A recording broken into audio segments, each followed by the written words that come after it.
Let's get Here rolling. we go. Let's kick it off. So appreciate everybody joining us again for episode 27 of Baseline Tech Talk Tuesday. Every Tuesday, 1 p.m. Tell your friends. Have them join the fun.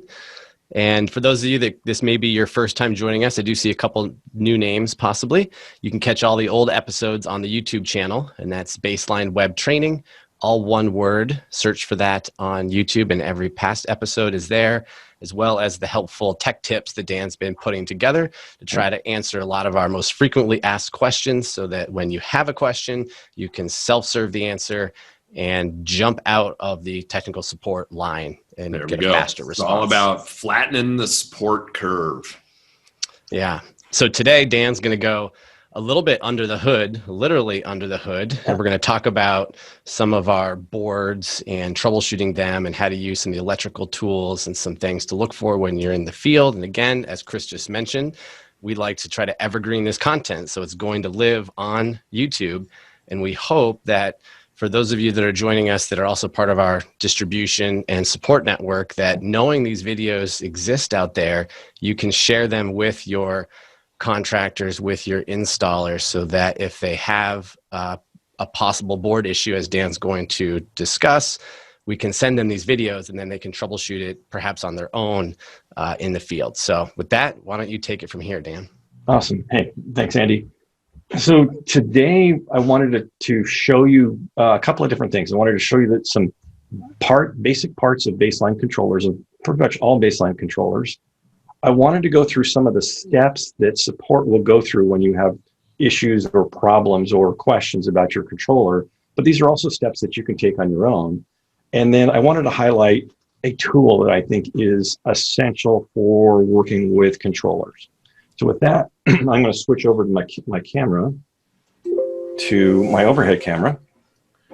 So here I've got a Base Station 1000, thank you for highlighting, controller, and let's just go through the basic parts of it. So I'm going to open this guy up, and inside the controller we've got a couple of different things. So besides the base cabinet, one of the first things is the display on this side of the controller, and it's connected with the ribbon cable down to the board. And this is, depending upon the model, the USB port may be lit on the back, it may be on the front, Ethernet port. This sticker right here, very, very important. It says disconnect the power supply before disconnecting the ribbon cable. If I disconnect this ribbon cable and the power still supplied, it's very possible I'm going to damage the board. So that's one component. The other component is, of course, the transformer that supplies our power, steps it down. The other component, tip here and turn on my extra light. There we go. Oh, I got some extra light there. So our extra component is our, so we've got our transformer. Oh, hang on, lost my place. Oh, the control board. The control board right here, which is going to, the power feeds into the control board. And there is a fuse on this control board, which we'll revisit fuses later on. And then I can flip it back. Then the next part that control board feeds is either a 2-wire board. And this 2-wire board directly connects into that one. So this is set up as a 2-wire controller right now. Right. And Dan, let me just stop you for a quick second, because this is a great camera angle. Because if we were to ask somebody, are we looking at a 1000 controller or a 3200? At this point, you really can't tell, because those boards you just described are the same between both platforms. Maybe a substation as well. True. You have no way of knowing. You're absolutely right. The only way you're going to know is if you start looking at this board that's off camera right now. Yeah. I think the other thing that's really interesting about this is there's one more board that can be in here, but there's really just these other components. This is set up as 2-wire right now. This, I've already loosened the screws, but I'm just going to pull this guy out, set it off to the side. I'm going to bring in an R board, or a powered bicoder, and simply plug that into the same ports. And now it's without this here, this is a conventional wire controller. Yep. That's Now simple. let's clarify that even though it's a conventional wired configuration now, it's still utilizing the two-wire technology that's found on a traditional two-wire system. So each one of those terminal posts acts as a serial number, just as in a decoder that would be installed in the field and is assignable. So we're utilizing the two-wire technology across conventional wire in this configuration, just like it's engineered to do. Nice. Absolutely. In addition, we also have a two-wire terminal on here. So this is actually a hybrid board. So it's kind of nice. So that's our basic parts. I'm going to set this aside for right now because we're going to come back to that one. I want to show you a tool that I think is essential for working on a controller. Close this up. One of those tools is a multimeter. And multimeters or volt ohm meters have two main components that they're going to do, or that we're concerned about. One is measuring voltage, so we can use it to measure AC volts or DC volts. So, if I want to check how much power I have on a 9-volt battery, I can check it.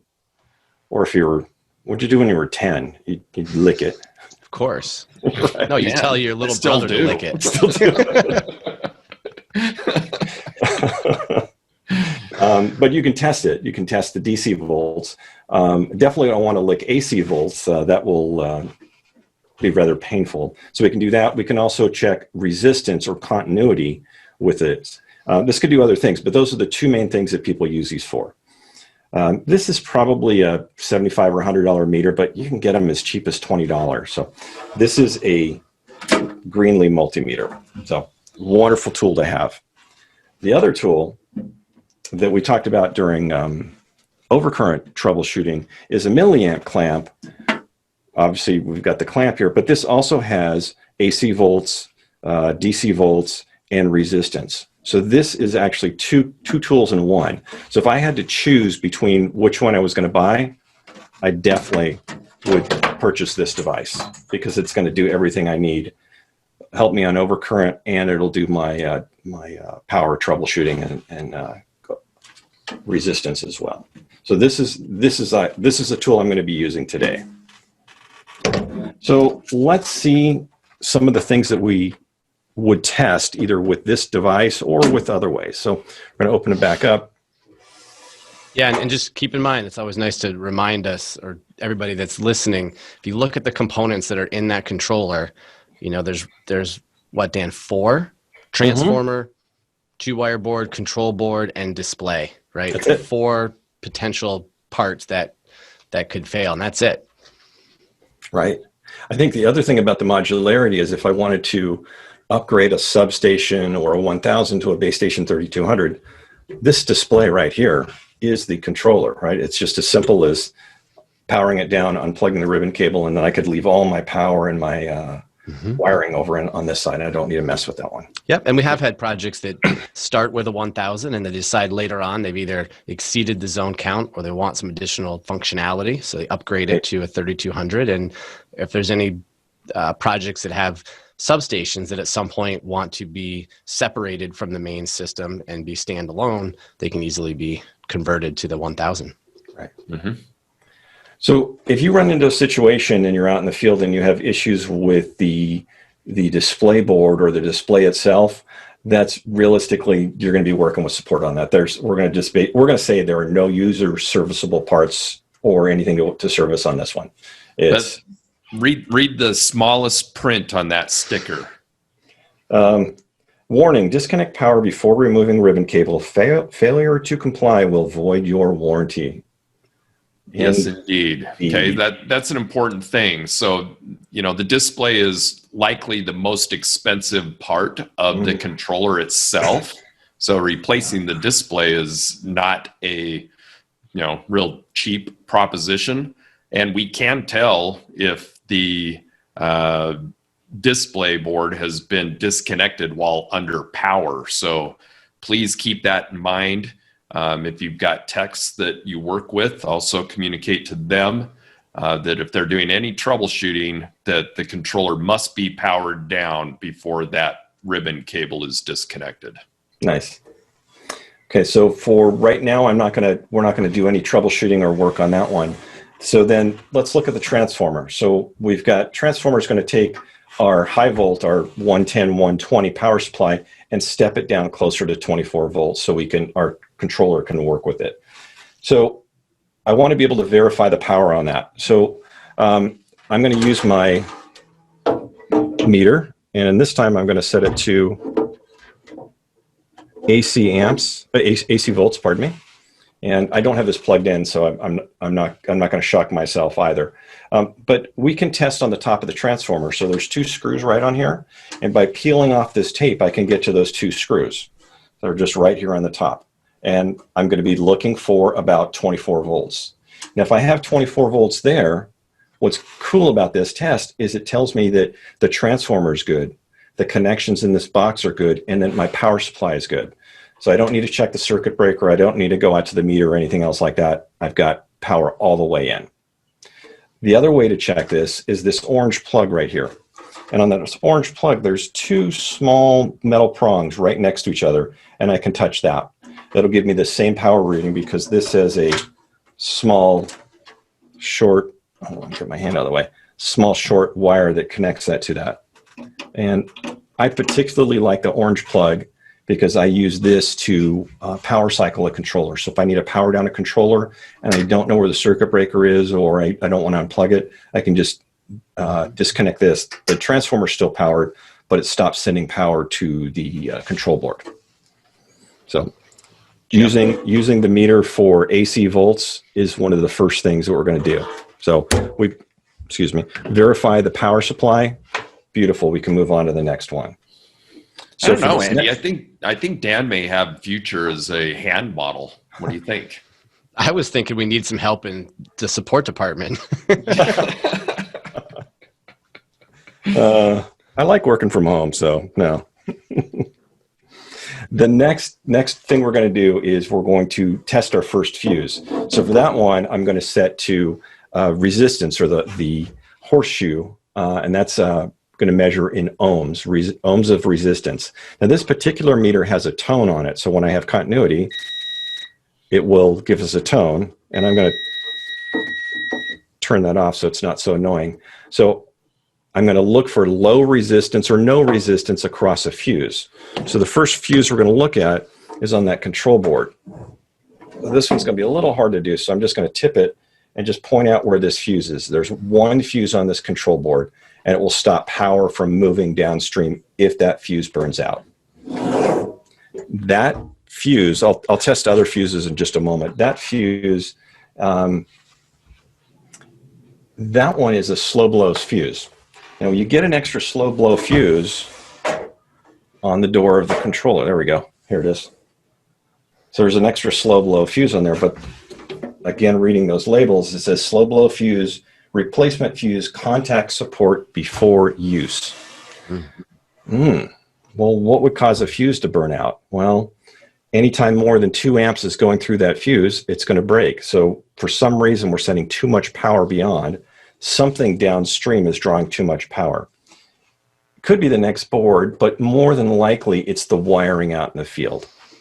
So Lisa had a good insight the other day. She said she walked up to a controller and there was a box of fuses inside of there.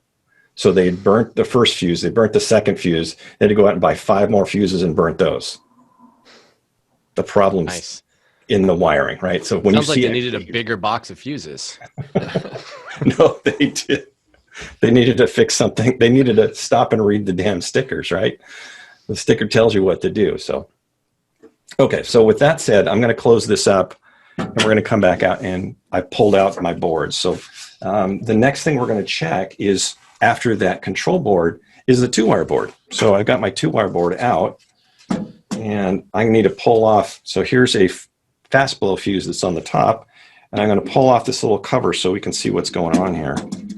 So question, Dan, if you are removing boards or you are checking fuses or replacing fuses, should you be doing that while the power is up on the controller? It is always an excellent idea to shut off the power for the safety of the controller and for the personal safety, for your own safety. Okay. So it's never a good idea to go sticking tools in a live box, and it's never a good idea to disconnect components. And remember that orange cable plug, that is the power disconnect. So on commercial systems where they're oftentimes hardwired, sometimes the electrician will put a switch, we see it, or the breaker will be accessible. If not, that's a quick way right there to pull that orange pin and disconnect the power. Yep. So Greg, your question, is there a power switch in the controller?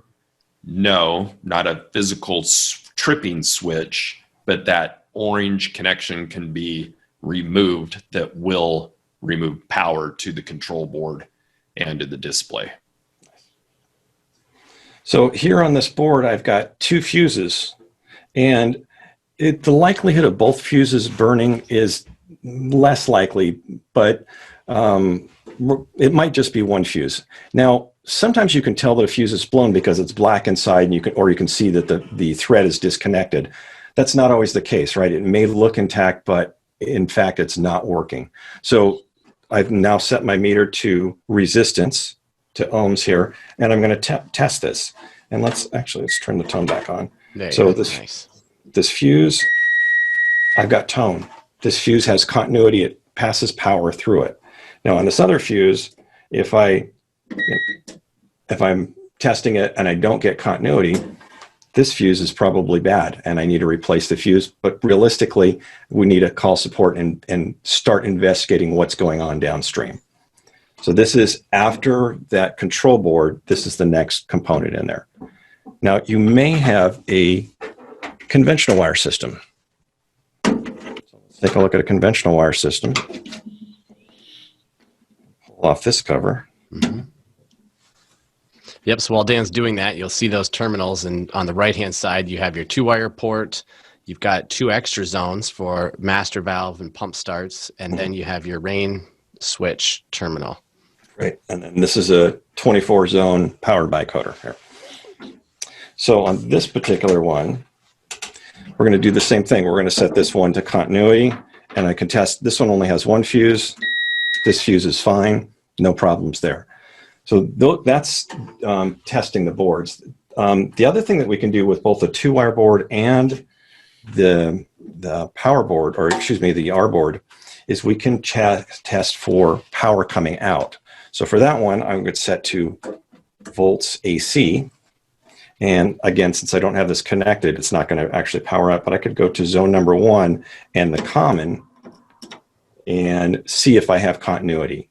Now, this is going to take into effect the wire path that goes out, right? So we're talking about the station wire going out to the zone, the splice on the zone, the solenoid, the splice coming back, and then the common, that entire loop of wire.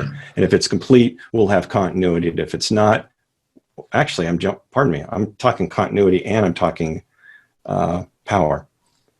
Back up. It's okay though. They're kind of they're interconnected, similar, and keep in mind, if there is not continuity, the controller will also recognize that by itself and display a message for you. Yeah. Right? If it does not have a complete circuit, it will tell you that there is, in this case, because it's conventional, an open circuit solenoid. Right. So if we were testing power on here, I'm going to be looking for closer to 30 volts here, and that would just be a power setting. The continuity, to Andy's point, the continuity point was going to be my next point that I brought up. So traditionally, you would be using a meter to come out and set it to continuity and disconnect the solenoid and look for close to 30 volts or 30 ohms on the solenoid, right? Because that's about what solenoids draw, between 20 and 50 ohms. 30 seems to be a good target. But we don't need to do that out here anymore because the controller will tell us that we have an open circuit or a short circuit, right? So if I have one lead disconnected on my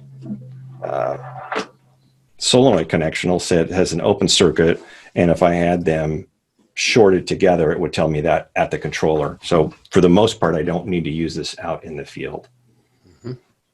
Yeah, we do see guys. Is that an approved connection for a solenoid to a?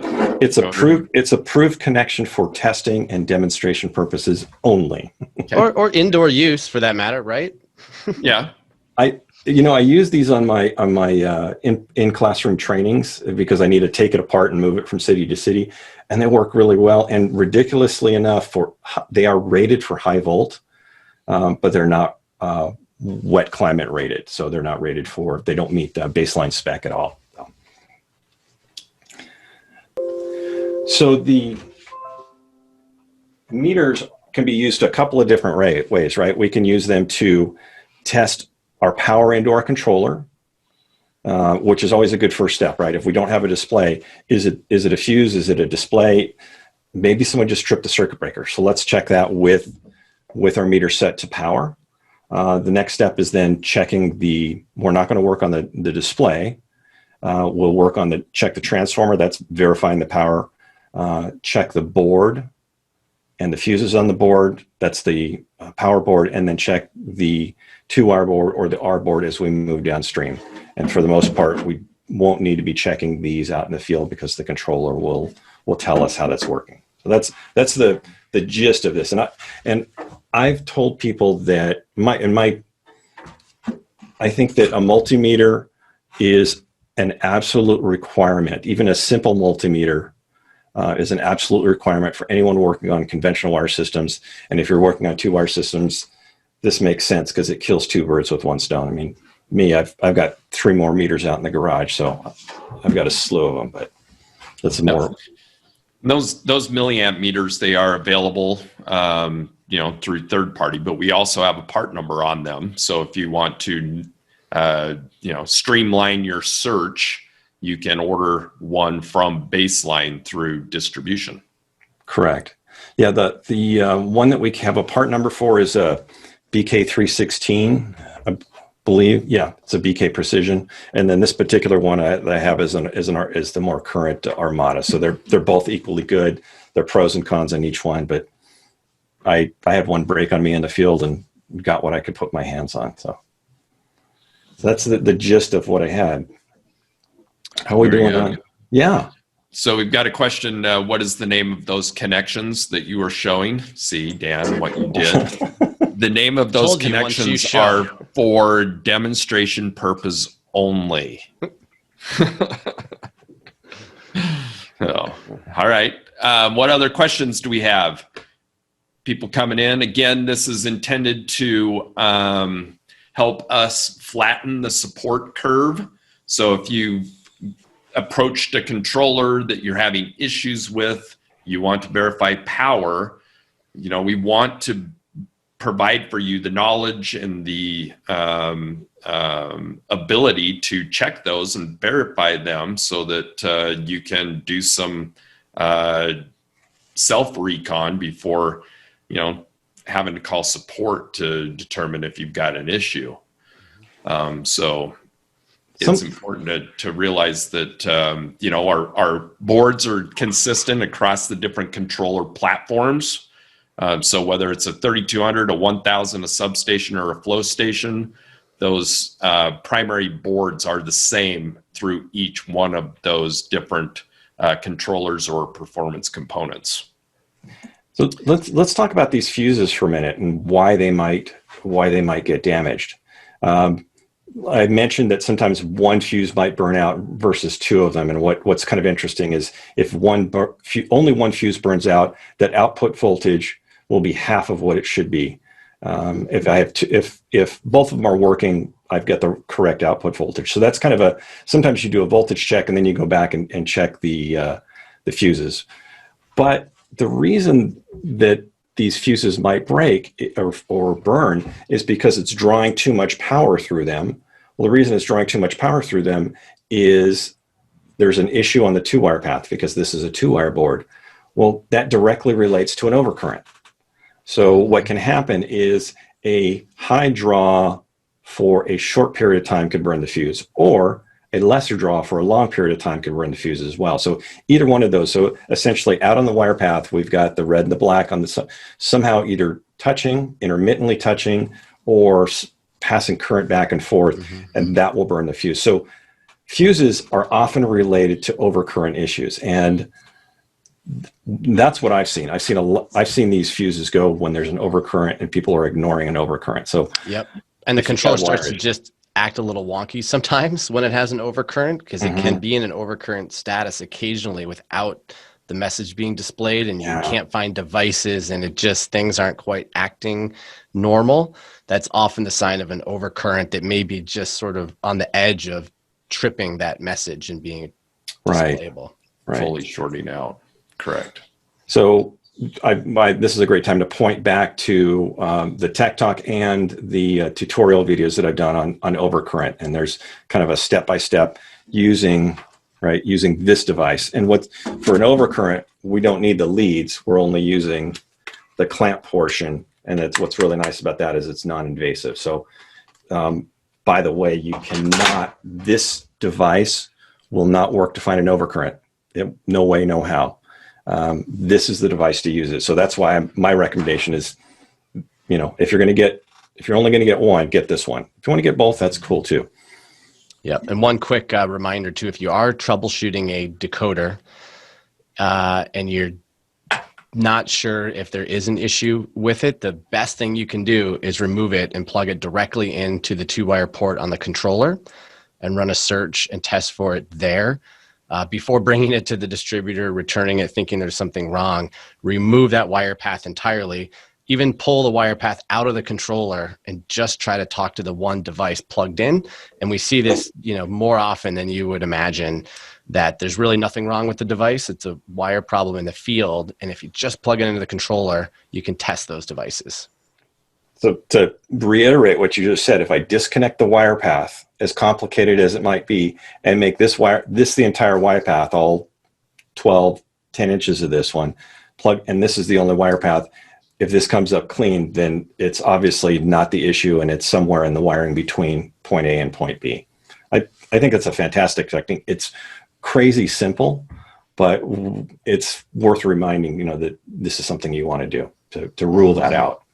Yeah. And just over the, 15 years I've been working with Baseline, they fail so infrequently that we just have to trust the devices that they are good and they last a long time. And by removing that wire path, it's really easy to test your device. And they're more often they're good than failed. Agreed. And troubleshooting is just a matter of process of elimination. If there's only 5 options and you've ruled out 4, there's only 1 left. That's got to be what it is. But people often assume that they've ruled out those steps. They assume that it's, this or not this. They assume their wire's good and they haven't ruled that out. Right. By isolating it. The best way to protect decoders in the field is by grounding your 2-wire path to our specification, which is 25 ohms or less. And a question came in, do we have a recommendation for a ground resistance tester? We do, and we've got a whole Tech Talk Tuesday recorded and posted on YouTube regarding ground resistance testing. So refer you to that, Mr. Perkins. Take a look at that, and it'll give you everything you need to know regarding ground testing. Excellent. Right on. Yep. All right. Well, we are at the termination point for this episode. What do we got happening next week, Andy? Well, we may have to do a surprise because you and I have to put our heads together and figure out something amazing while Dan is out. It could be roulette, Tech Talk Tuesday roulette. So we may have a guest speaker. We may not. So we may show up in costume or not. So you'll just have to tune in to see. So, but we're excited about it. So it's going to be the mystery episode, and that's right. I think that'll play well. Dealer's choice. You're almost making me feel bad for taking pay time off, but not quite. So.